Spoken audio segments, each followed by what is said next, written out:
Anyway, Josh, are you about to laugh? Go get your laugh out of the way now. It looks like you're about to burst out and Well, laugh. it says Duh, actual that's just recording my is higher quality. face. That's why my mother always told me I have a face for radio, so I think this This fits you, this Damn, your this mom just straight works. up told you you Yeah, I were know. ugly. Just so Josh. All right, fair enough. Okay. Hello, everyone. Welcome to. God, don't freaking mess me up. I'm trying to make it a decent intro. hello. Yes. You know, Oh, you know the shenanigans that I do at the start of podcasts. I'm Yeah, like, dude, you what's just up? Or something all dumb. right, go for it, go for it. All right. Hello, everybody. Welcome back to the Dennis and Friends podcast. Place where my friends and I talk about whatever we want to talk about, whatever interests us or what's going on in life and around the world. I am Dennis. I'm the host. This is episode 32, I think. I'm lost track a long time ago. But we have a fun episode today. We talk about a lot of sports on this show. A lot of basketball, soccer, some football, some hockey, but we've not talked a lot of baseball. And that changes today because we have 3 guests that are here to talk about baseball on the trade deadline. So with me today is 2 veterans and a newbie. We've got Josh back for his 7th appearance on the show. Our favorite professional quarterback friend, Arth Vader, Justin Arth, is back for his, what is this, your 3rd or 4th appearance? And we have a new guest. Yeah, I think it's You're third. going to make me die laughing. Oh, my gosh. Jake Patir making his grand debut on the show. Jake is a friend of Josh and Justin, and because of that, I have met Jake, and we've been to a couple of baseball games together, and here we are. So, You're not his friend. He wants to make that clear. Yeah. He's only No, met you in no. passing. yeah, yeah.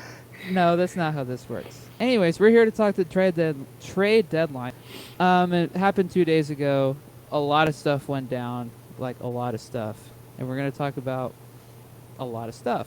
Probably not all the things that are on this list because we might be here for 7 hours, but we'll see.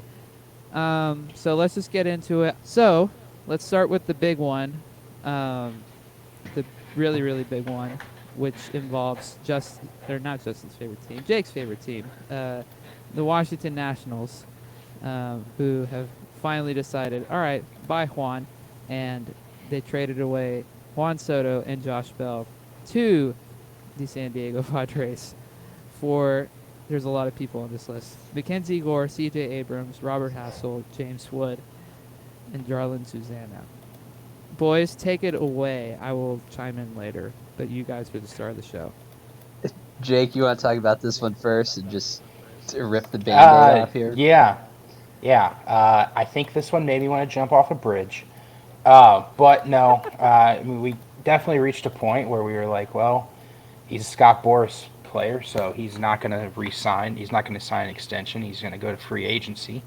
And we don't stand a chance with that because our owners don't like to spend money. So I'm pretty happy with the return we got on there.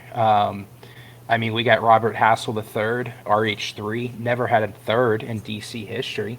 You know, there definitely wasn't a quarterback that had a third in his name. No. But, yeah, I look forward to it. I think, I know Hassel's rated as a plus outfielder.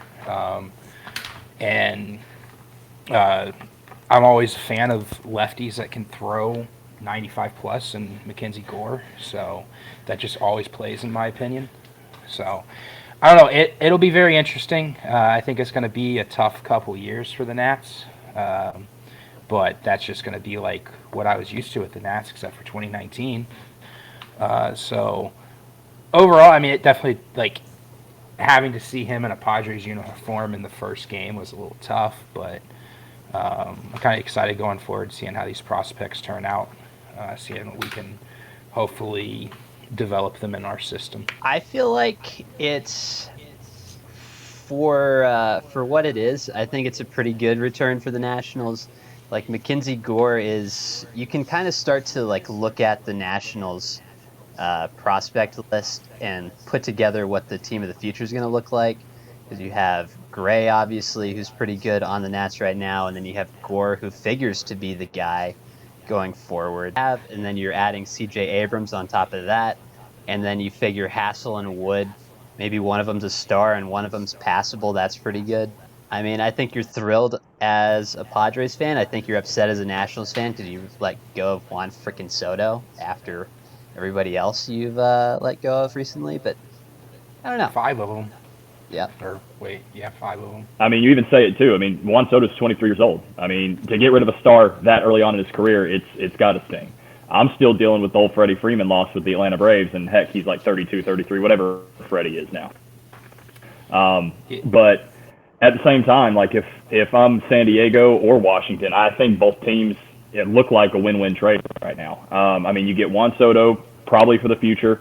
Not really sure if San Diego's really going to be able to fit Machado, Tatis, and Soto in the budget for a long-term extension. There's a part of me that thinks Soto will leave in free agency anyway, which then makes this trade look terrible. But a lot of it's based on where arbitration is with Soto and all that, because I'm actually not sure where his arbitration stuff sits.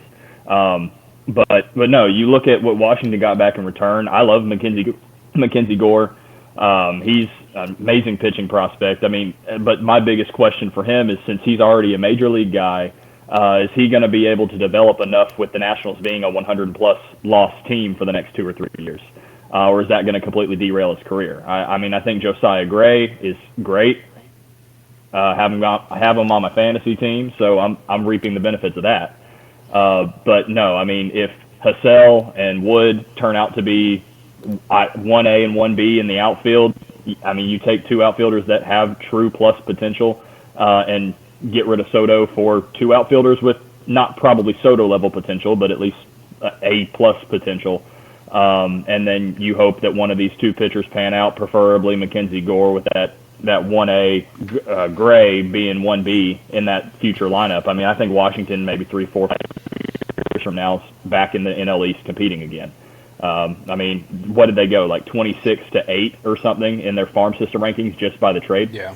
So I think it's a good deal, and I don't want to underestimate the fact that that the Padres got Josh Bell too. Josh Bell's been raking this year, and Eric Hosmer hasn't. So in a way, they upgraded 2 major positions for a team that's fighting for that first wild card and try to steal that from the Braves, because after today, I'm not sure Braves are going to be able to come back against the Mets. So I'll push back on something you said, Justin, on if Soto leaves in free agency, it's a bad trade. I think if you get the sense that you're like, oh man, Soto's leaving in 2025, I think is when that would happen. If you're like at the end of 2025, he's gone, I think you can turn around and flip him at that deadline, the 2025 deadline, and get some kind of return on it. Because even if you rent a player, like that's one hell of a player to rent, and then you can recoup some of that prospect. Not going to get C.J. Abrams and Gore and Hassel and Wood, but you could get something back for him. I think it's a good trade on both sides. I think for the Padres, if you make deep playoff runs in the next 3 years that they have them, maybe you win a World Series in there, and then you flip him if you don't think he's going to sign. It's still a good trade for you. For the Nationals, yeah, in the end, it's still worth it. For the Nationals, getting Gore, I mean, we pretty much have our top 3 pitchers lined up for the next couple of years, and him, Gray, and we got Cade Cavelli coming up through the ranks. I think he hit AAA this year so far, first-round pick out of Oklahoma. Then we also got one other guy, I think Jackson Rutledge. He figures to be a 3-4 guy in the lineup. Also, with Wood, he has some familiarity. He went to high school with our current first-round draft pick, Green. So hopefully that turns into something. And I was listening actually to Mike Rizzo on a talk show. He is apparently really high on the pitching prospect we got too. Susanna, I guess, Jarlene, however you say that. Super young guy, but I think he throws triple digits as a starter. And they're really high on him. So I will say I wish we got more in major league guys in return for that than just Voit. But I mean, I'll take Voit for, I think we have him for the 2 years as well. So we needed a first baseman to replace him because I think our first base options besides Bell are Nelson Cruz and our backup catcher. So It's looking good. Yeah, so I don't know. It definitely hurt. It hurt. I'm glad it wasn't the Dodgers like it was last year with Scherzer and Turner. And then letting Harper walk, Rendon walk, it definitely hurts because you're like, wow, I've seen like 3 or 4 potential Hall of Famers play in Nationals uniforms, and they're not going to go into the Hall of Fame wearing a Nationals hat. So that sucks, but I'm pretty happy with the prospect return we got. I don't think you're going to see another trade like that in the near future where you get that amount of prospects in return. I was gonna add on, and Jake, I'm glad you brought it up. That was the one thing that caught my eye about the return is that I'm surprised that San Diego didn't have to give up somebody like a Grisham or a Profar or somebody else in return, like another major league guy, like you said. But I'm not going to repeat everything that y'all have already said. I agree with all y'all said. Good return for both sides. Obviously, this doesn't thread the needle or move the needle for San Diego to win the World Series this year because they're not even the best team in the division. To be fair, we'll see what happens in the playoffs. And I mean, Fernando's got to come back and be good for them to be like a legit threat. And the dude has not played this year, so I'm not banking on that, and I don't know if y'all are either. So that's all. I mean, I think say. he's still good to launch a throw about 35 rows deep Yeah. in the Yeah. first base stands. So Yeah. If you want a ball at a Padres game, you sit above the out, you've got a shot. Even with the new netting there. Let's stick with the Padres because they also got Josh Hader from the Brew Crew for Taylor Rogers, Robert Gasser, Isturi Ruiz. I totally messed that up, and Lamet. Give me your thoughts on them trading closer for closer. I don't get it. Yeah. I don't fully understand it. I mean, I don't watch a lot of NL Central baseball to watch Hader a lot. I mean, but I know Taylor Rogers is good. It just seems like they traded 2 guys that are the same straight up and threw away a prospect. And I was talking to Josh earlier. I don't fully understand Lamet being in there. We're just going to trade for him and DFA him. Do you just really piss off the San Diego front office one day, or what? This will show you. Yeah, with Lamet, I think it's more of a failed experiment. I mean, it was over in San Diego anyway. He was kind of getting pushed out of the rotation, and he hasn't developed into the pitcher that we kind of really thought he was going to be. He's still good on occasion, but at this point, it's DFA him, move on, and then for Milwaukee, you DFA him obviously to open up the 40-man roster spot. So. My thing on Lamet, and I know this is not the point of this discussion at all, but Lamet's like a 2-pitch pitcher. And so it almost makes sense to him that he would make more sense out of the pen. And it seems like Milwaukee is just acquiring random pitchers. Like they got Matt Bush from the Rangers. They just got Trevor Rosenthal for, I think, cash. So I don't know why you wouldn't take a flyer out of him as a middle reliever guy for a couple of weeks. But yeah, from an X's and O's personnel standpoint, I kind of get it for Milwaukee. I get it, and I get AJ Preller is an absolute madman who will, I'm pretty sure, sell the rights to his next-born child for a MLB player. Yeah. But, I mean, I watched a video with Devin Williams yesterday, and they were like, hey, what are your thoughts on the trade? And he was just bewildered for, 5 minutes. He was like, I don't understand it at all. But I don't know. I kind of disagree with what Dennis was saying earlier. Is I think what San Diego's done at this trade deadline, they may not be first in their division, but they're probably going to make the playoffs. And I would think they make a deep run based on the talent they have. So it definitely helps them a lot. Yeah. I mean, when I look at the Josh Hader trade, I mean, it bewildered me to know that Milwaukee was getting rid of Hader. But then I go and look at contract situations, and Milwaukee seems to do this, I mean, because they're still that kind of middling market team. They'll run a guy for all he's worth, and when it's time to pay him, it's time to trade him.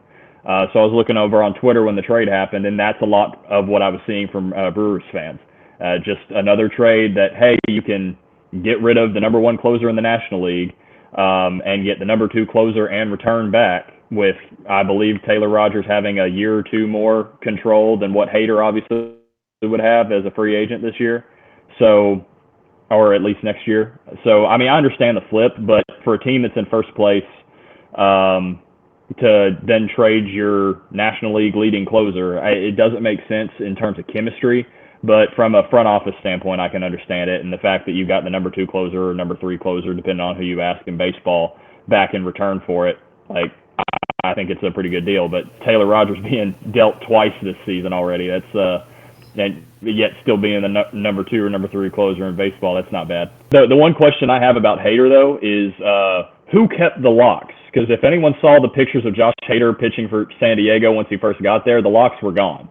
So I assume Milwaukee kept the locks, and that's a part of the trade. Like, Josh Hader gets sent to the Padres, and they get to keep the locks. Like, Like a Samson's trade situation. yeah. Yeah, essentially. They Brandon actually Drury for FedEx Victor overnight Acosta is. Can you imagine? They just like put it on like a shrine or something. Yeah, Give Brandon it to Drury Rogers. Yeah. Brandon. Like some hair extension. Imagine Rogers with a mullet. That would be wild. Or counter argument. Not even an argument. I'm arguing myself. Counter idea. You do like the Hader locks, but like out of the arms, you know? Give him some like flowing armpit hair to like really mess with hitters. Oh, gosh. You're coming at him. You got the hair like twirling from under the arm. I could make him the number one closer in baseball. Then he wouldn't have to get traded anymore. Okay, talk to me about Drury and for Acosta. I think it's paid off for San Diego already. He already hit a grand slam for him, so I think they won the deal there. True. They needed another. I completely agree. That's it. That's all I have. Yeah. I mean, I'm just surprised. I mean, like, I knew San Diego wanted to compete, but the amount of deals that they pulled off for some of the top guys on the trade market has completely blown my mind. I knew they had the prospects for it and the assets to go get guys, but it's just kind of blown my mind that I'm seeing all these trades. Like, I'm sitting waiting at the Braves game, like at Fox Brothers Barbecue, and then I'm seeing the trade pop up for Drury, and I'm like, they made another? I mean, I thought they were going to be done after Soto, Bell, and the closer would just Hader. So the fact that they got Drury too, and didn't they make one other trade? It's amazing what they've been able to do, and they really upped their stock even more than what they already were, and they were playing well as the second wild card. And they locked up Musgrove for, what is it, 5 years? Yeah, is 5 that the years. extension?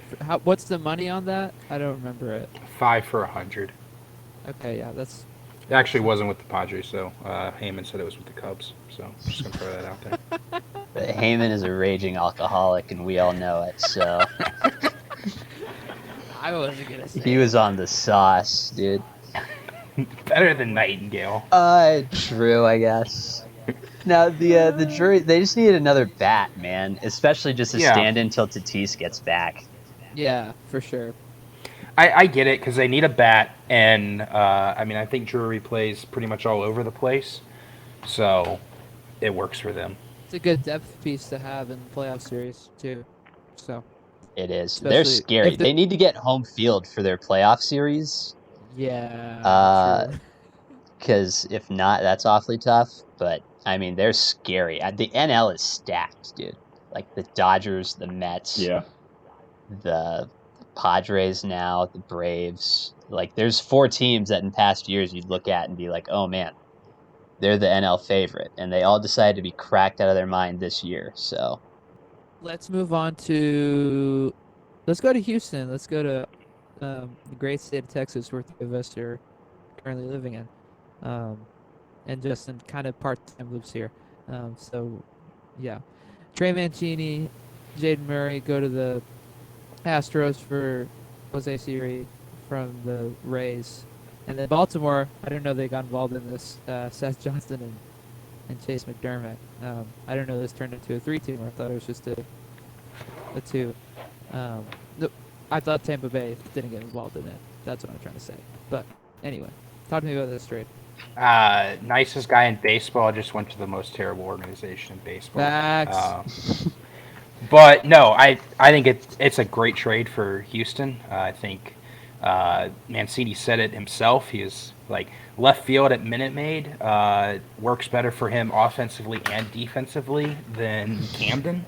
Yep. So I think that he could be a huge piece down the road to the end here, going into the playoffs for them. The Houston won this trade clearly because they got Mancini. And the ballpark is just going to work better for Mancini, you know. And then even if Jaden Murray turns into nothing from Tampa Bay, you're still getting a relief pitcher from Tampa who like breeds relief pitchers. So you got to hope something happens. I don't like it. Makes Houston very scary. Like it probably makes Houston a top 3 team in the league, which is upsetting for me to say, but here we are. I think it's the bat they needed to be competitive with New York in a series. Yeah, I mean, for me, I think the trade. I mean, obviously Houston won the trade, but I'm a big fan of Siri going to Tampa Bay too. I think Siri is going to end up being the replacement for the all defensive center fielder out in Tampa. But yeah, no, I mean, this team is. Houston made great trades. I mean, Tampa, love to see what Siri does, but no, I think it became a 3-team trade. They had to make money work with prospects, and that's all that I think happened there. Yeah, that's a great point that you made. That's the bat that they need for a series against the Yankees, because it's inevitable that that's going to probably be the ALCS, I would imagine, and that becomes much less of a foregone conclusion than like a few days ago when it still felt like, the Yankees are probably going to win the AL. Not so confident in that anymore. But it's a good move to get a guy like Mancini who's very, very good. Let's go to the Yankees. Let's do the trade that they got rid of a guy. So they got rid of Gallo, Texas Rangers legend, and they sent him off to the Dodgers for a lad that I went to high school with, the valedictorian of my senior class at Birdville High School, Clayton Beater, which is Worlds Collide's moment for me. I texted like 5 of my friends like, yo, did you see this? And everybody's like, what the heck? Like, it's crazy that that guy's a Yankee now, or in the Yankees organization. He's a good dude, though. Like, genuinely, like, he's a really nice guy, really, like, enjoyable person to be around. So good for him that he's getting a new opportunity, even though he's kind of had a rough year in the minors. But explain Gallo fitting with the Dodgers when they already have 2 guys batting below under 200, and he becomes now the 3rd guy on that lineup to bat below 200. Explain to me how that works. It just does. It's magic. No, I think for the Yankees, they were just doing anything to get him out of New York. Very obviously wasn't a fit for him. I will say I think he needed to change his scenery. I don't know how LA is going to work for him because just as big market as New York is. But maybe just to change the scenery, maybe they'll be a little more receptive to him. So I hope it works for him because I saw an interview with him like the day before that trade, and it's like the most depressing interview I've ever watched / read. So I hope he's doing better. I wish him the best of luck in LA, even though I hate the Dodgers. He did have a hit today. Went the other way. The day we're recording this, I'm sure you'll hear this like next Tuesday. But he had a hit and he went the other way. I think the Dodgers look at this and they're like, this is fixable. I think probably 20 teams in the league were looking at Gallo and were like, whatever has happened there, we're not going to turn him into a 250 hitter. But if we could turn him into like a 20 hitter who hits 35, 40 home runs a year, we'll take that and accept that. And if that costs, the pitcher who is locked behind the arms of LA because they have so many of them, I think you're okay with it. It doesn't work out because Beater was at best going to be a fifth inning guy in a couple of years because there's just so many relievers. Yeah, I don't know if it's fixable. They seem to think it's fixable because they wouldn't have traded for him if they didn't. But I think the change of scenery will be good for Gallo as a player. I mean, I look at this trade and I see low risk, high reward. I mean, because at the very least, Gallo doesn't work out. Okay, that's another team he hasn't worked out for. You can let him go. He's just a big masher anyway. So, and the Dodgers have plenty of guys in the lineup where they don't necessarily need his bat in the lineup. They're just stocking up for playoffs. And it costs your number 15 prospect. That's fine. Because you can easily restock that in one draft, and they probably already have earlier this year. Yeah, I'm going to be honest, Justin. I now realize you said low risk, high reward. I thought you said some player, and I was like, low risk, high? I was like, what? I don't know. Maybe this is you haven't heard of that Japanese prospect? Yeah, sure. Yep, that's fine. Editor Dennis, please cut that out. Editor Josh is not cutting that out, and Justin's getting canceled in 5 years when he's in the CFL. Dennis, go sign with that agent. Go to Germany. Oh, Dennis, we have an agent for you to interview. I'll tell you about it after. Yeah. Okay. Oh man. But yeah, I don't know. Maybe this is a Samson thing, and Joey just needs his beard back, and he's gonna hit like 15 dongs down the stretch, and he's hitting a walk-off Game 7 homer in the playoffs at some point. So I do look forward to that, but at the same time, I also don't. Maybe he hits a homer and it's just robbed, so I'm like, okay, he hit a homer, but they didn't win the game. Gosh. You also have to think about Gallo's a Gold Glove level outfielder, so even if he doesn't offensively, he's pretty good at least most. Realistically, of the time. He can't be worse than like sober Cody Bellinger. That's true, but he could be worse than like weeded up Cody Bellinger. So you gotta weigh weeded the up goods. Cody Bellinger is better. Oh gosh. Oh gosh. The Yankees made 2 more trades besides this, or 3 if we're counting. No, 2. I don't remember.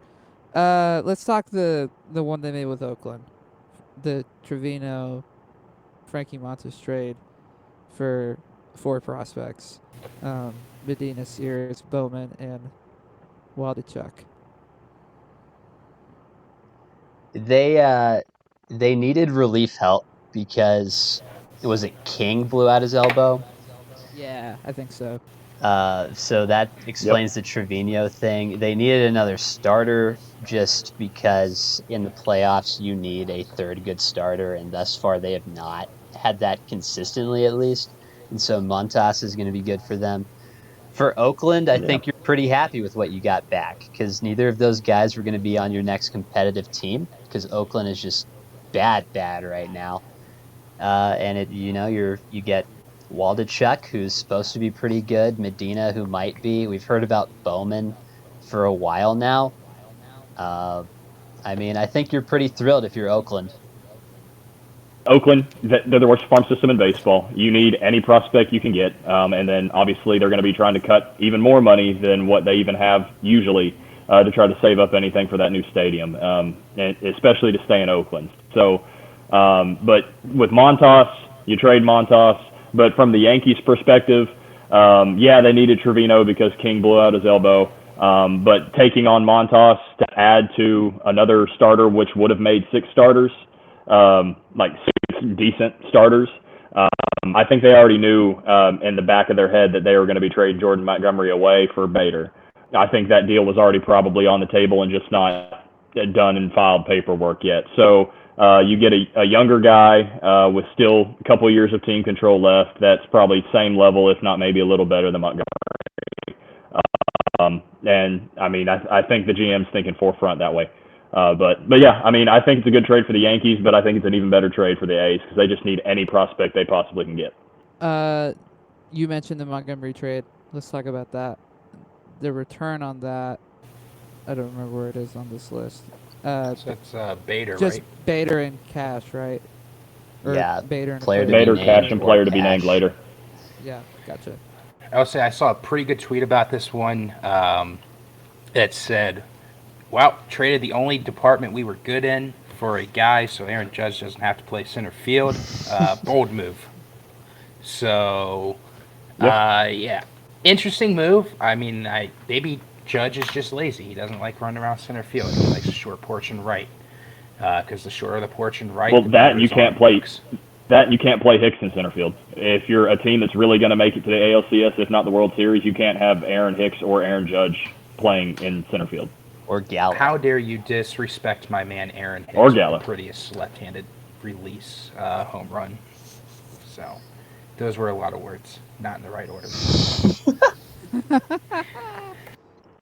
I mean, like, I'm in, I guess, but I'm a little bit confused because Montgomery for Montas, like 1-for-1, it's the same guy, right? Like you traded a righty, Yeah. or you traded to get a righty in Montas, and Montgomery's a lefty, I believe. And Montgomery was pretty good in New York. And that's not something a lot of pitchers can be in New York. Because, if you're not an ace, you're like a 3 guy, you go to New York, like those porches are short. I don't know. It feels weird to trade away a guy who's been pretty good for you for Harrison Bader. But I do get you need an outfielder. I just don't know that Bader is the guy I would have gone after and that Montgomery would be the one that I would trade. Let's talk about some Royals who decided to get vaccinated. The first one being Andrew Benintendi for 3 guys who I will not name. I'll let y'all explain them. But explain this trade to... I didn't even say where he's going. He's going to the Yankees. Explain why he's going to the Yankees. Or not so Gallo. So Judge doesn't have to play center. But they traded for the guy we just talked about, Bader. Bader, the master, and he's you could leave that in or take it out. I don't really care. I guess that's going to be more of a platoon situation now between the two of them. It's fine. I don't know. I don't really understand why you traded for both of them. Maybe Bader's a defensive replacement late in games. Could be it. Maybe. I don't know. I guess my man Benintendi was ready to just get double waxed and ready to party in the October winter. So, I guess that's the only reason I can think. I mean, I get it. For some reason, I wasn't vaccinated, and I was like, I could go win a World Series, maybe. I mean, I'd do it. So, yeah, I mean, I think it's good for the Yankees. It is not a great look, in my opinion, for Benintendi to be like, yo, I'm not going to get vaxxed for the Royals. And then they're like, well, now you're a Yankee. And he's like, hell yeah, juice me up, baby. Like, what are we talking about? I mean, that's not a good look. Same with his teammate here that we're going to talk about in a minute. But yeah, I mean. Yeah. But while you guys were talking, I looked up Bader's splits, righty versus lefty. He actually has been a solid hitter against right-handers as opposed to Benintendi's been solid versus lefties. So, and they're both fairly well defensive institutions. So, they both you have can platoon reverse there, splits? and yeah, they both have reverse splits. It was kind of funny. That's wild. But yeah, Bader is out till the 29th of August anyway with a foot injury. So. You could platoon both of those guys once they get back, and you never know, you still might let go of Hicks and DFA him or whatever. I wonder if he's vaccinated, because he was on the IL when they went to Toronto, wasn't he? Who? Bader. I don't know. I would imagine. I don't know that you would have gone. Well, yeah, I wonder if he had. I wonder if he had to. Is what I'm saying. Like Benintendi. I don't know. I just think let me arc of Twitter DM Benintendi, him on this. I just think the arc of Benintendi is very interesting. Of like Red Sox, Royals, Yankees. It's like, okay, now you played for the two teams that hate each other the most in probably all of baseball.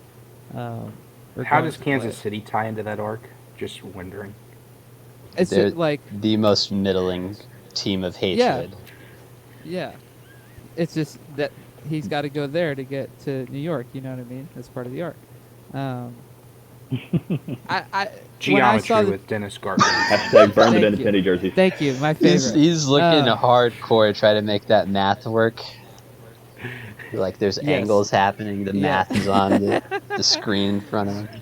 I'm so glad this is not a video podcast. It- Anywho, I don't, obviously, as I said before, I'm not well versed in the sport, and I don't really know what's going on half the time.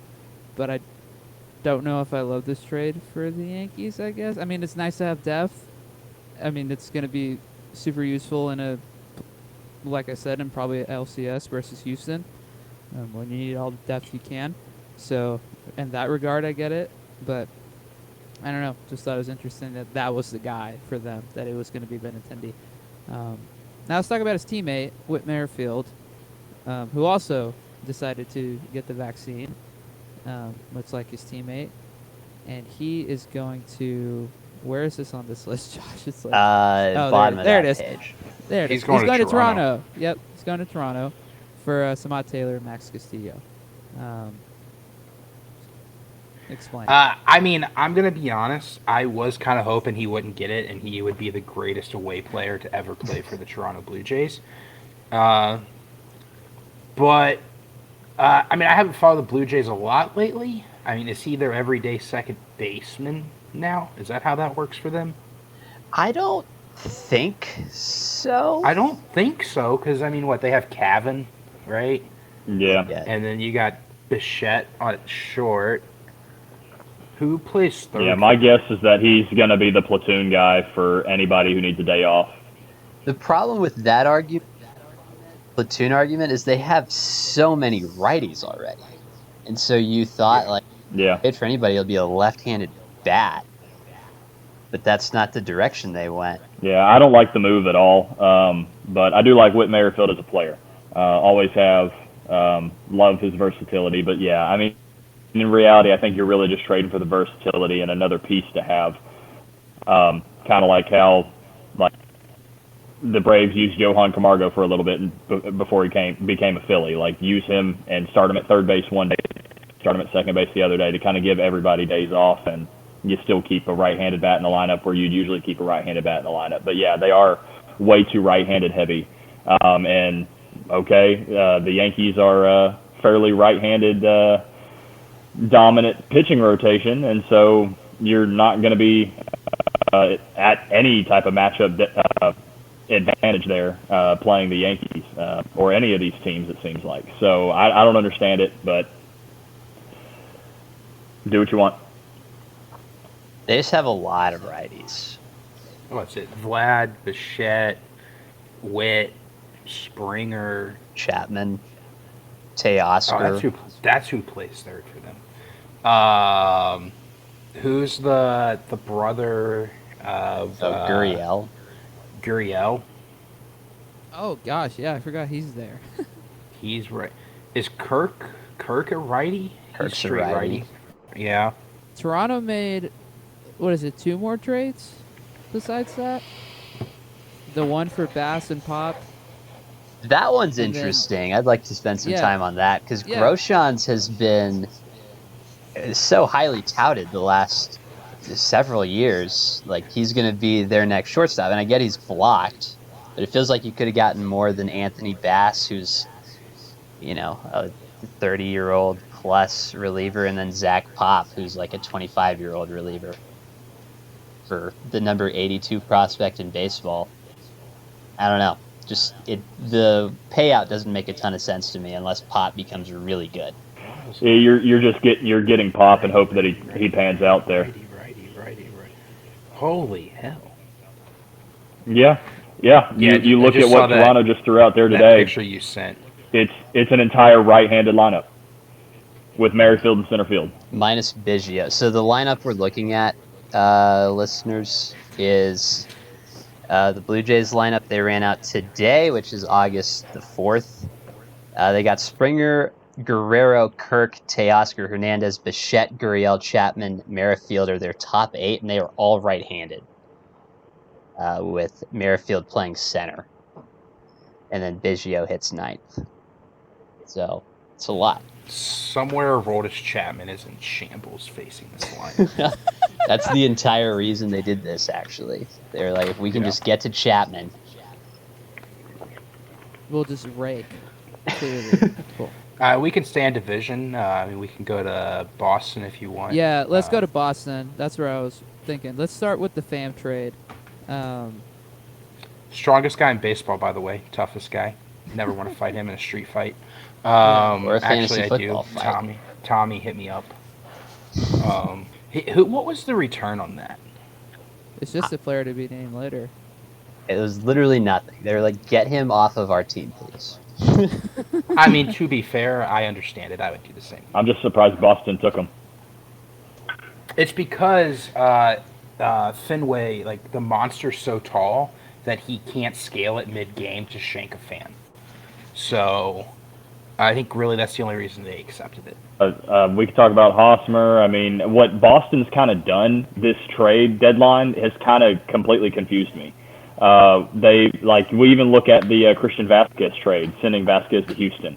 It's just kind of, I understand you're probably not in the playoff race anymore. Again, you still are making moves where you're half buying, half selling. In reality, if I'm the Boston owner, I'm looking at maybe firing my GM unless they truly make a playoff run. Like, I understand you got a chance to take Hosmer with the whole Washington, San Diego no trade clause debacle. But you give up decision ever made in national. Or no, but yeah. I mean, you're able to give up Hosmer. It just doesn't make sense to me. It was a weird one. It seems like they were obviously blowing things up because they aren't doing great this year. Trading Vasquez away, then trading Diekman away, which I get because, I mean, they have to replace Vasquez. So, I mean, they got Reese McGuire, who's actually a co-founder of our advert for this podcast. Remy's Sperm Bank, you jack it, they pack it, guaranteed service in 15 minutes or less. So I think it's a good move for Boston. I think Reese, businessman at heart, so I think he'll fit in real well in Boston. I think, McGuire. Yeah, look, so if you're Boston, right, you've made the big moves. If you signed Hosmer, a fine first base, yes, but he's only around for 3 more years. I can't imagine they're going to be super competitive in that time. McGuire's just going to crank one out in a Walmart parking lot, like literally. So, and the timing for this discussion is maybe a little bit on the nose, but whoever named sperm banks, right? Why didn't we name them "Get a Load of This Guy"? It just feels like.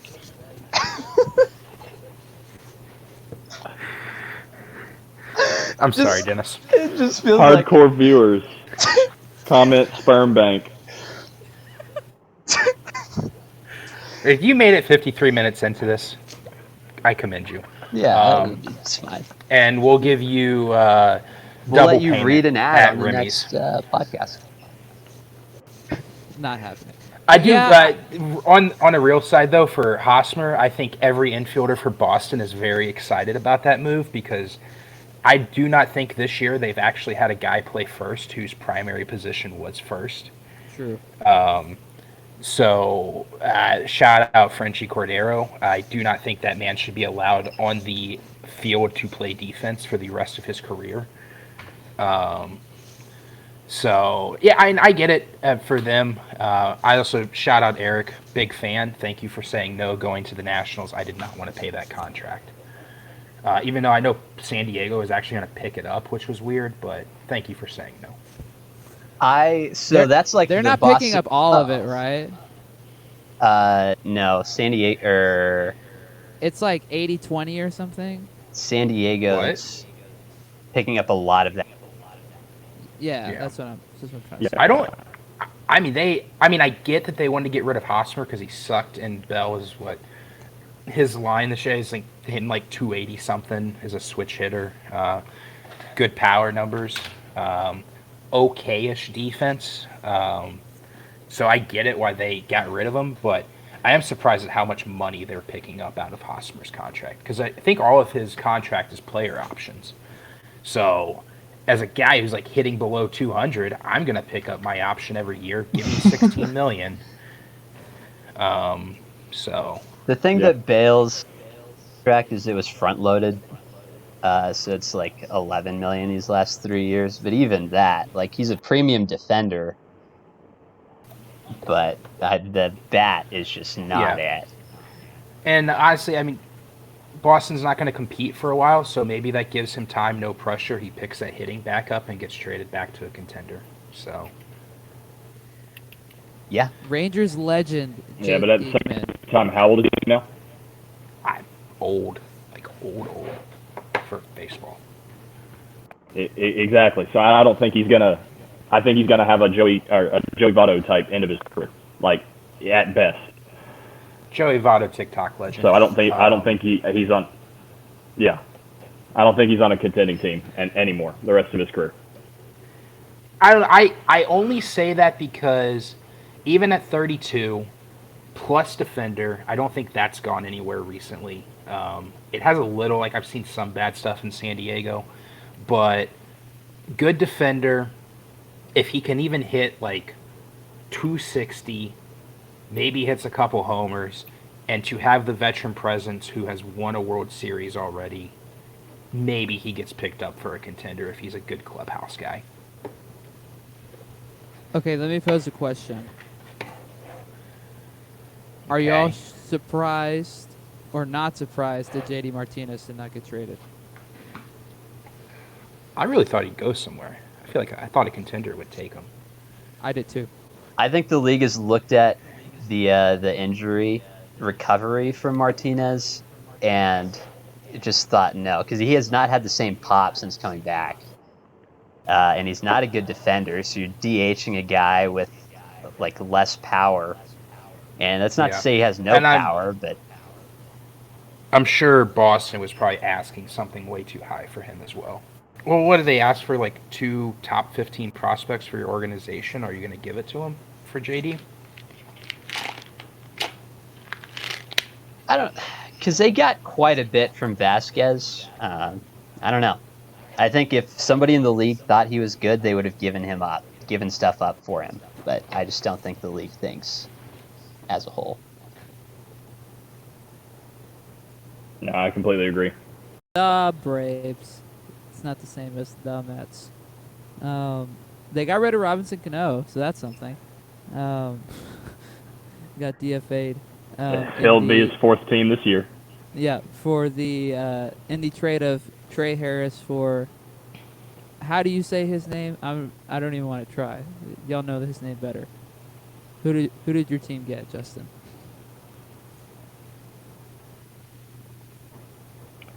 Okay, hold on. I'm flashing. Who are you flashing? Oh, here, Adrianza. There you go. Adrianza. Okay. A lot of Braves fans are actually mad we let go of. But if it really only cost Jesse Chavez and Tucker Davidson, which is a person that I'm very high on, but he's proven himself to be a quad A player. If that's all you're giving up for Rafael Iglesias, who's the second most leader in saves in the National League since 2017, and the only guy that was higher than him on the saves list in Major League Baseball since 2017 is already on the Braves roster in Kenley Jansen, and you've got Iglesias on a 4-year contract extension as soon as you trade for him. I think you're sitting here saying, okay, that's a really good deal, and you look at the Braves' money that they're divvying up to all these players, like with the Austin Riley extension, the 10 years, $212 million. I mean, Austin Riley's going to be the highest paid player if you look at average salary, and the Braves are still only paying on average $21.2 million for some really good baseball players that probably deserve about 30 or 40. So I think what Alex Anthopoulos has done has been terrific, and I still think with Kenley Jansen's contract coming off at the end of this year, it's definitely coming off with Rafael Iglesias going to take over the closing role. And then you get maybe Charlie Morton back next year on his $20 million player option. And then maybe Alex Anthopoulos finds a way to work his magic the way he has and gets rid of Ozuna to free up another $16.5 million, and you re-sign Dansby. I think this team can compete for a long time, and I'm happy again with the trade moves that were made by Alex Anthopoulos. I know it's not trade related, but can we just touch on how much of an absolute travesty it is that Riley is going to be the highest paid player by average on that Braves roster? A travesty. It is. You have absolutely fleeced in reality. I don't think it's in baseball.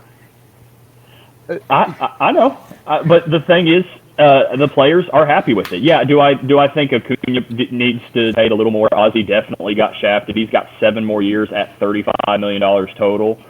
I mean, there's some players. Let's be real. You getting shafted on contracts. You basically signed Acuna for a McDouble and a part-time ownership in a Waffle House. Okay.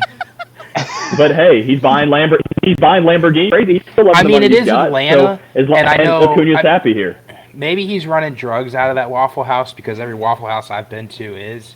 So it makes sense. But, I don't know. First of all, I think A.J. Preller would like a word for best GM in the big leagues right now. But Anthopoulos is like fleecing every player on his team money-wise. So I don't know how he's gotten away with that. Anthopoulos has to have But the thing is, incriminating. I'll say too. You look at documents. the trades that have been made.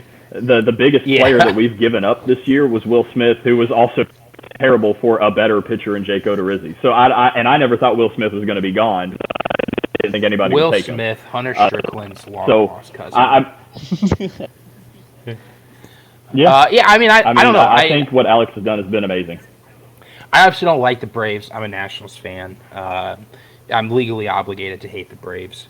Not as much as I hate the Mets, but it's pretty up there. But no, I agree. I think the Lowell Mets, if we must. But no, I think they had a really good trade deadline. Gonna be honest, I totally forgot they got Iglesias somehow. And then getting him for 4 years. It was the very last minute of the deadline. Yeah, which makes sense. I was probably sleeping, even though the deadline is at 6 p.m. local 3 time. 3 p.m. our time. Yeah. No, I think it was 5 p.m. local time. I was probably still sleeping. But no, I do think it sets them up for a good couple years in division. So. And for the one trade they made with the Nationals, I'm pretty happy to just give up some guy who's not producing in the big leagues. I'll take an extra prospect. What's the worst that can happen? They turn into one. I mean, I was fine with that trade. Probably would be the worst thing. Dude, I mean, to get Adrianza back, an upgrade from Cano. You're still going to start Arcia at second baseman, but Adrianza, I think, is an upgrade from Cano. Easy. And then you give up Trey Harris, who hasn't panned out in Atlanta as a prospect, and you give him a chance in Washington. So, but if we want to talk about the NL East, I mean, I feel like this Iglesias trade is one that maybe happened very late in the very, very late in the deadline. Obviously, it was announced late in the deadline, but I feel like it was still a last-minute deal that was made because over the last hour of the trade deadline, you see the Phillies stacking up on talent. Some of what the Phillies have done too, they're trying to say, hey, we're competing right now. Even though we lost Bryce Harper. And I don't understand it, but they're buying like they are the New York Mets. And then the Mets also bought a lot. But, I mean, I think it's just kind of a product of, okay, this NL East is actually going to come down to something, and that's why I'm so in tune to this 5-game, now 4-game left series in New York right now. Like, this is a big chance for them, and they've squandered game 1 of it, but they got 4 more. Shout out the Phillies having to win baseball games by canceling them after 5 1/3 innings on August 4th.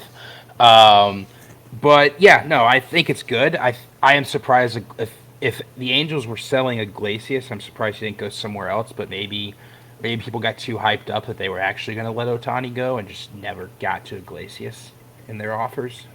But yeah, I think it's good for the Braves. I mean, but you even look at Syndergaard being sent over to the Phillies. The Phillies, to my knowledge, didn't give up very much to even get Syndergaard. So I think the Angels are just getting shafted. Oh, well, Yeah, I mean, he didn't give up a lot of runs, but he gave up like 12 hits in like 4 innings or something today against the Nationals.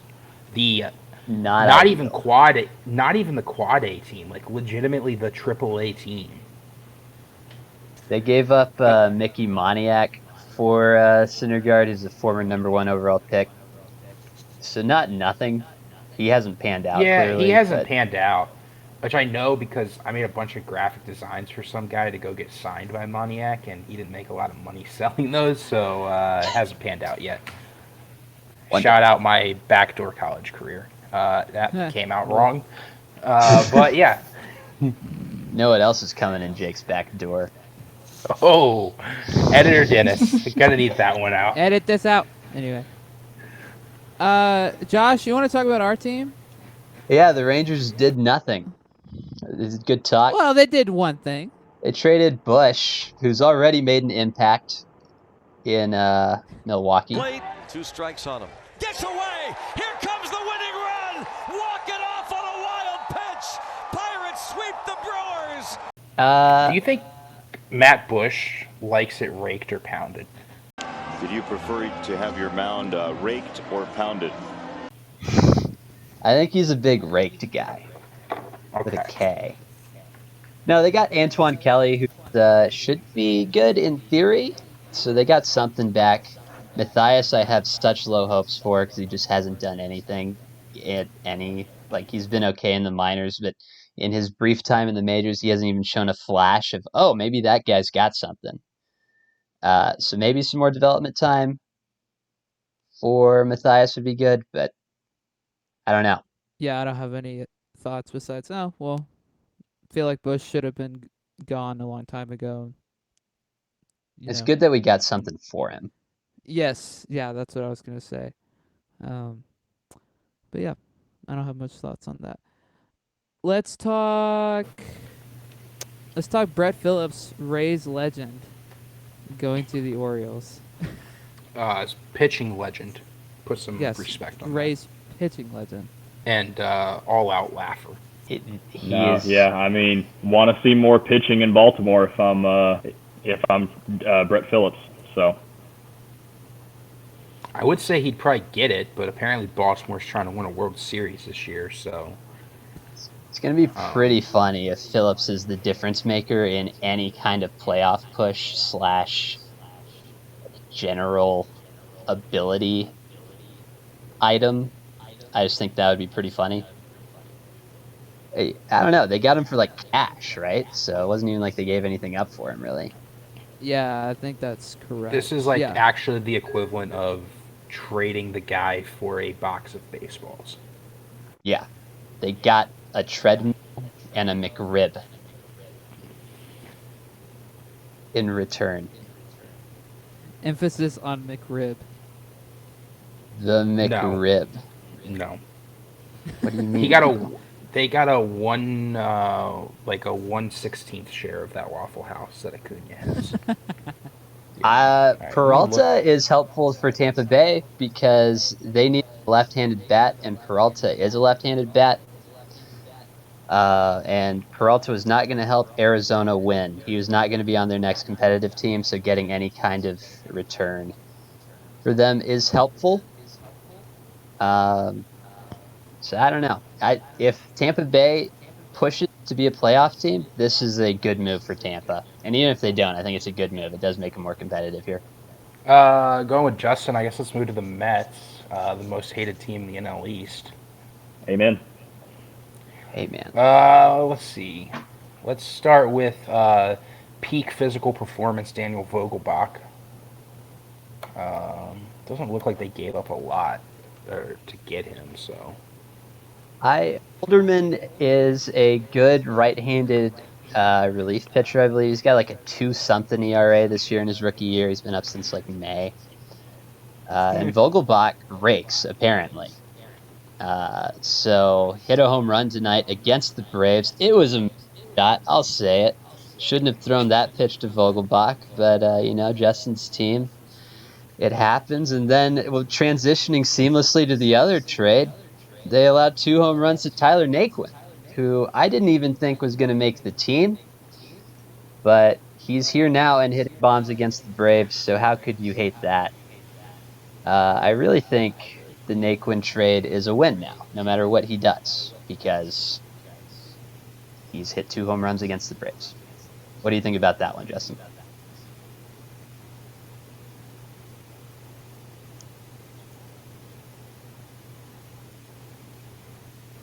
Bueller? Bueller? Justin, are you hearing us at all? Justin's internet I'm might not be hearing Josh at all. Justin's internet might be on the moon right now. Just tell him I complimented his Braves highly.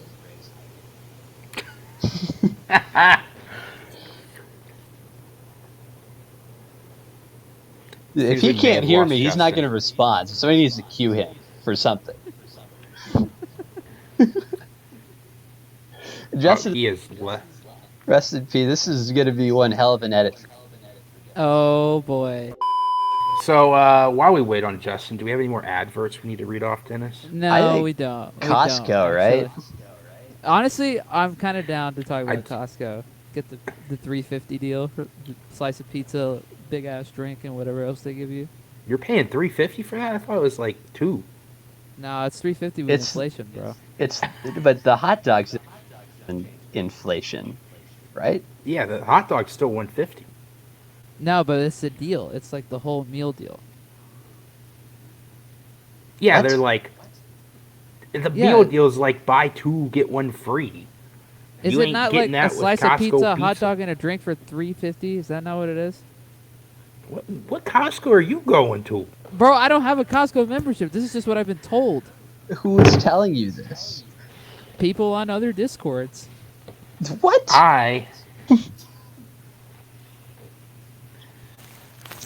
Put me in those Discords. I don't think I have you want some to. things. I don't think you want to, because it's all about basketball, and you will.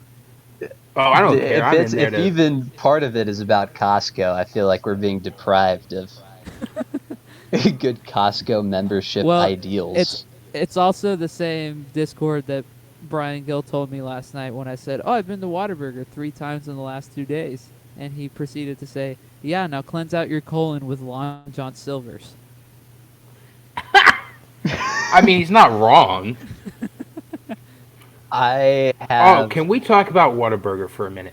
Does it not seem like they have to literally kill the cow before they get it to you? I swear, every Whataburger I go to, I wait a solid 40 minutes in the drive-thru line. Dude, the cow might birthing another cow, and then they have to grow the mini cow because they can't kill the birthing cow to kill the birthed cow to put on your burger. I don't know. They asked me to pull forward once, and so I was like, okay. And I pulled forward in front of the establishment, in front of like 7 windows, waited for 15 minutes, and they didn't bring my food out. So I went and parked. And the guy was like, yeah, they went out there. They couldn't find you. And I was like, look, dude, the 7 windows. You don't even need to turn to look through them. Dennis, accept. Oh my God, there's 2 There's Justins 2 of loading. them? Uh-oh. Ruh-roh. Dude, if they're both lagging, I'm ending the call. Can you hear Josh? Can you hear me? I can hear you and I can see you. That's Can better you than what we kick had. the Justin that's just in an infinite loading loop? I don't think I can, which is annoying. What do you mean? I It can't. seems I can full screen them. Thank God. That's what we needed. Full screen, infinitely Well, loading anyway, Justin. about this smack talk you've been talking about the Braves. I think he's been listening in the whole time. Justin's No, actually, in reality, John all- Boy level lip reader. No, I didn't see you at all. So all that I heard was through the echo on Jake's mic. That's all that I barely heard. So I'd hear like once every like 7 words or something like that. But Perfect. I heard Vogelback and Naquin, and I know what happened in the game. So, but But no, I mean, Vogelback has always raked against the Braves, so unfortunately, I hate to say it, I think it is a good pickup against or for the Mets, especially to try to fight for that NL East title against the Braves. And then Naquin is going to be a platoon guy who is going to rake against right-handed pitching. I mean, so the Mets will need that if they're going to go try to win a World Series, and they added other pieces too. So I think they made some good moves, although they're not flashy or shiny. I think they've been pretty good moves. That's going to help them win. I don't know what you're talking about. I consider Daniel Vogelbach pretty flashy and pretty shiny, if I must say so myself. You ever seen Vogelbach with a shirt on? You would change your mind on the shiny part, especially. My man glistens. Sorry. We're like out of moves that are worth talking about. Jorge Lopez. We can talk about the Twins. I think that's the only good one. The Twins. Yeah, that's what I was going to say. The Twins. The Marsh going AL to Philly. Central leading Twins, right? Unless I'm dumb. I think that's right. Okay. I mean, I still think you're dumb. Who will get swept in like 3 games in the playoffs? Because that's what the Twins do. That's right. Well, it's also the AL Central, so it's fine. No reaction. I'm not even. Okay, well, I'll start talking about the Twins. I didn't even know what you said, and I'm not going to ask you to repeat it. So. Yeah. So I will start talking about the Twins now. So, I mean, the Twins made some pretty good moves. I mean, they're definitely in win now mode. I mean, picking up Sandy Leone as a backup catcher from Minnesota, from Cleveland. It's an in-division trade, but picking up a backup veteran catcher, not bad to have. But then we get on to the more major moves they made. Again, trading in division, prospect Sawyer Gibson-Long, which is actually someone who I know personally. So he's going to go over to Detroit now. He's one of our Tom House guys, but he's going over to Detroit for Michael Fulmer. I mean, Fulmer's been used as a relief pitcher. So, I mean, the failed starter turned reliever has been fairly good for Detroit, as much as a pitcher for Detroit can even be good.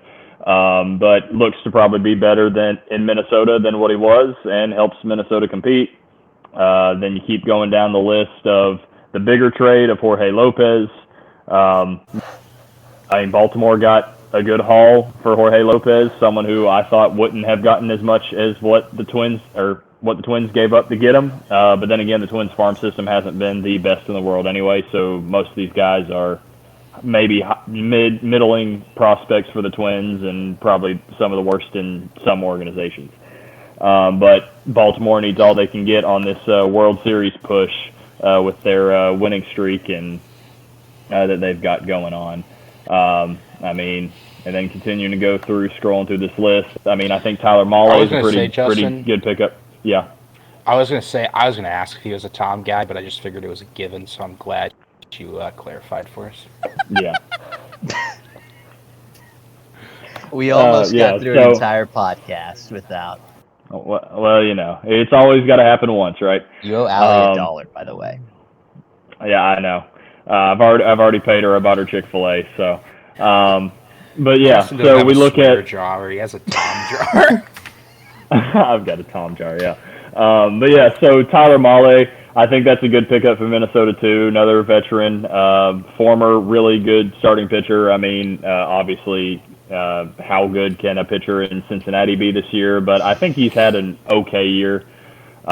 You give up the number 7 prospect in their organization, number 18 and 23, to get him. So it's a decent haul for Cincinnati again.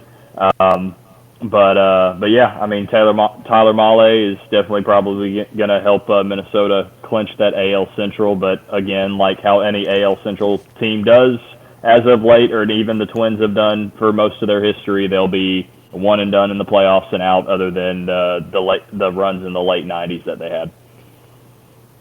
I would say the difference in this Twins team.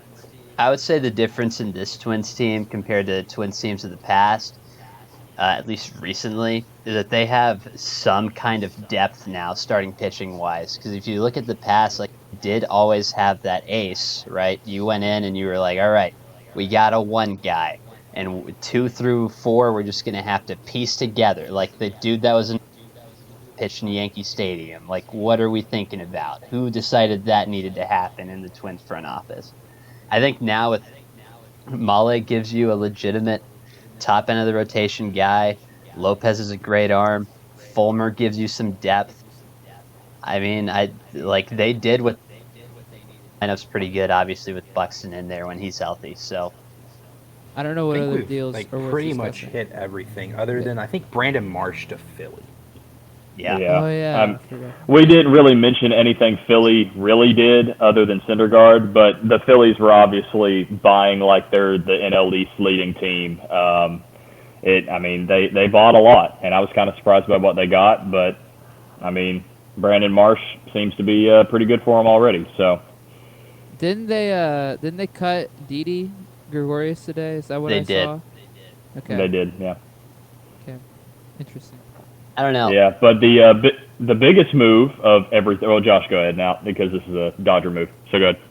I was going to say the Marsh move, it just makes sense on both sides because Marsh was going to get blocked, obviously, by like Trout and Adele and anybody else. The Angels felt like they could run out there.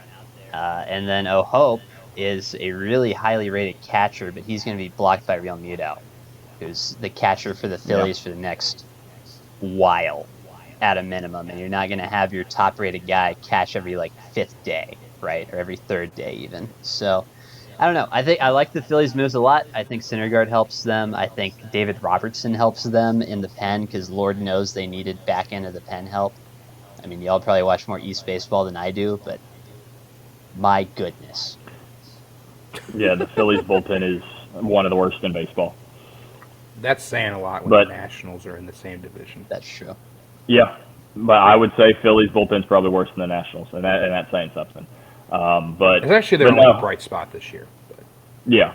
Like Josh, like what you said. I mean, O'Hope was getting blocked by Real Muto, but now in LA, he's getting blocked by a 38-year-old catcher in Kurt Suzuki. Yeah, I mean, I'm not watching much American League baseball, but I still kind of got to go with the gut feeling of the Yankees are finally going to be back.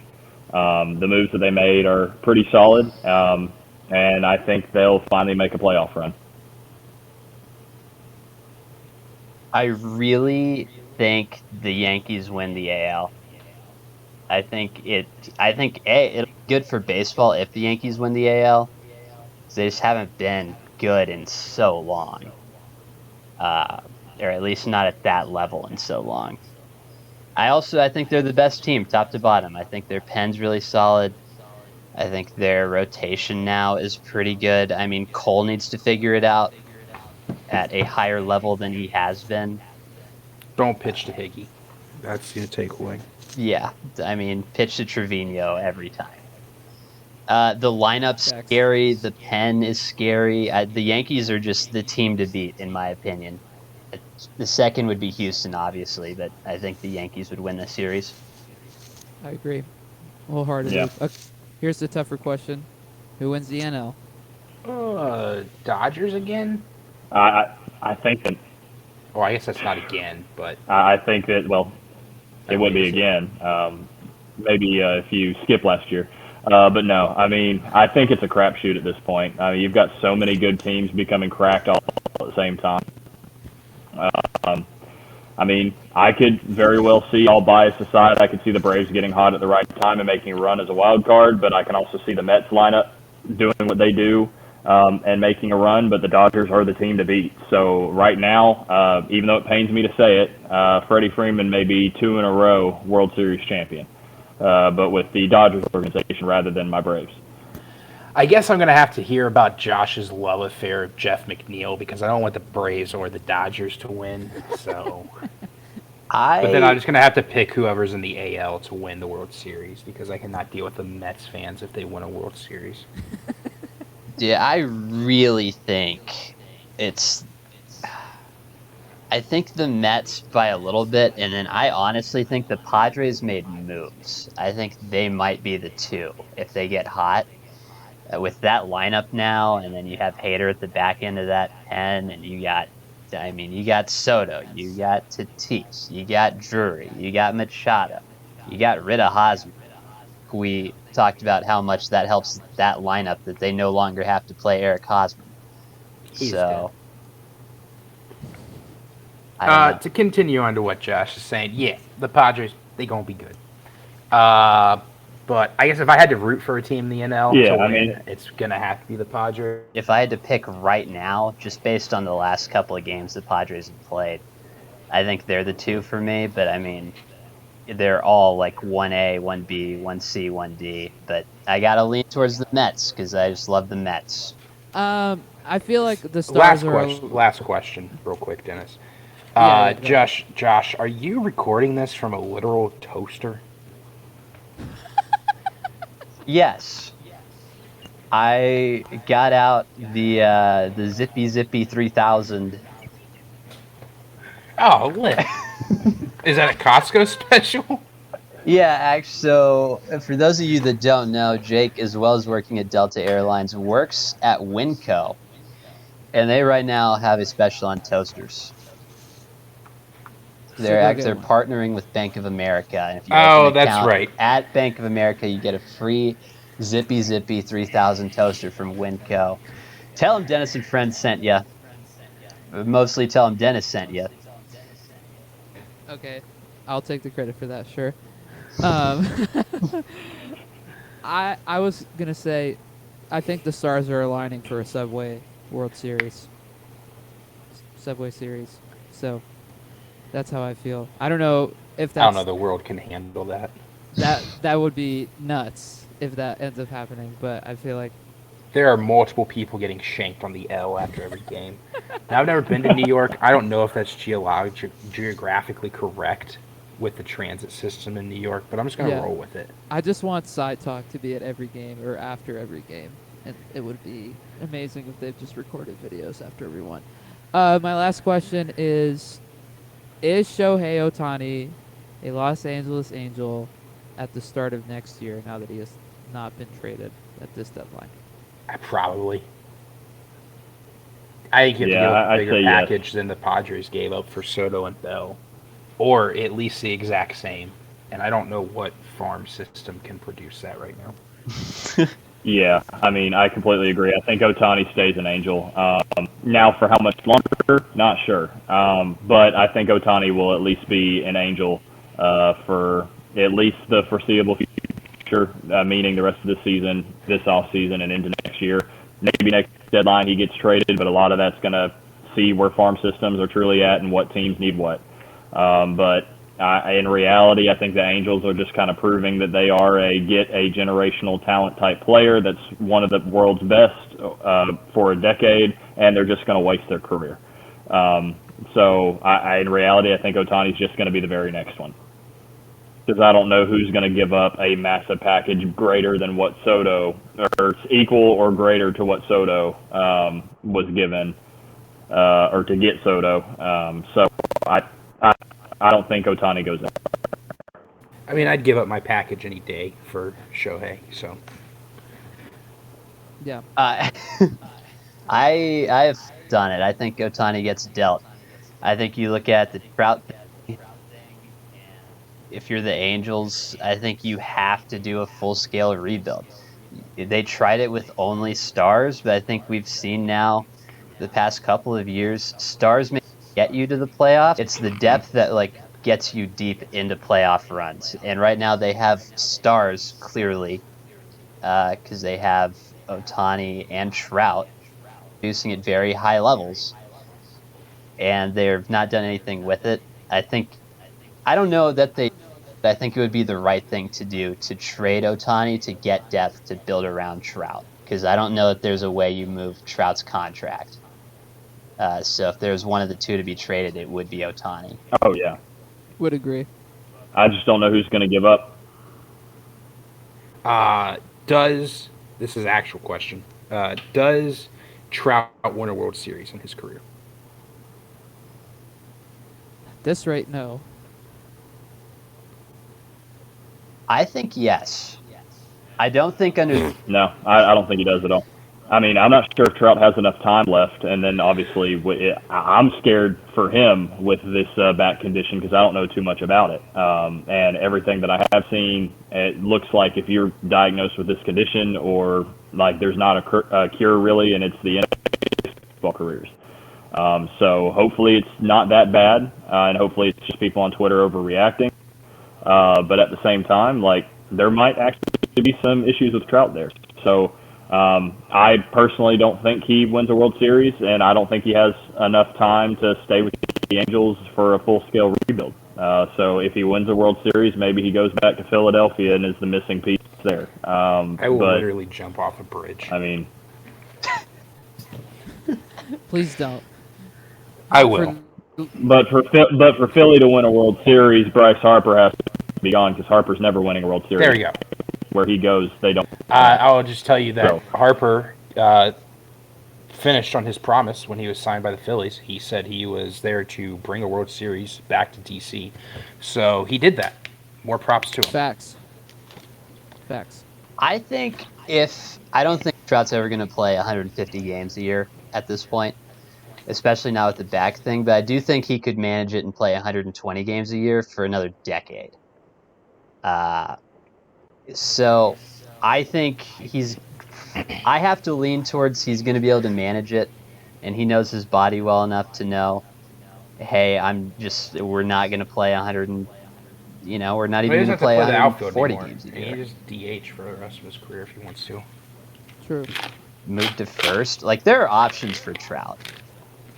And I do think he has longevity. I don't know that he wins it with this current front office. But I have to think at some point they turn it around. I don't think Ohtani's on that team that wins the World Series, but Let's get out of here because we've been doing this for almost 2 hours, and this is going to be a very fun But night. apparently don't hang up. yeah. For real. Thank you, fellas, for being here. This is very fun. I feel much more informed as a semi-baseball fan than I was before we started. So thank you for your analysis and opinions and insight.